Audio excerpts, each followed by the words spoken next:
আল্লাহ যেন ডাক দিয়ে বলে, বান্দা তুমি জানো আমি তোমার কেমন রব? 24 ঘন্টা তোমার অজান্তে, তুমি জানো না, বুঝো না, বলো নাই, আমি রব্বুল আলামিন এমন রব 24 ঘন্টা অস্তিত্বের প্রথম সেকেন্ড থেকে নিয়ে শেষ পর্যন্ত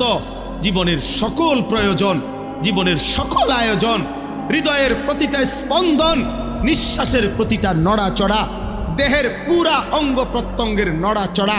আমি আল্লাহ যা ঠিক ঠিক মতো তোমার পৌঁছাচ্ছি, করে দিচ্ছি। গোটা কায়নাত আমি তোমার জন্য বারবার একবার আলো দিয়ে সাজাই, একবার অন্ধকার দিয়ে সাজাই, একবার রাত বানাই, একবার দিন বানাই, একবার সকাল বানাই, একবার দুপুর বানাই, সপ্তাহ বদলাই, মাস বদলাই, দিন বদলাই, শরীর বদলাই, স্বাস্থ্য বদলাই। চিলা ছোট্ট বাচ্চা বানাইলাম শক্তিমান যুবক, আবার বানাইলাম বৃদ্ধ, ছিলা দুর্বল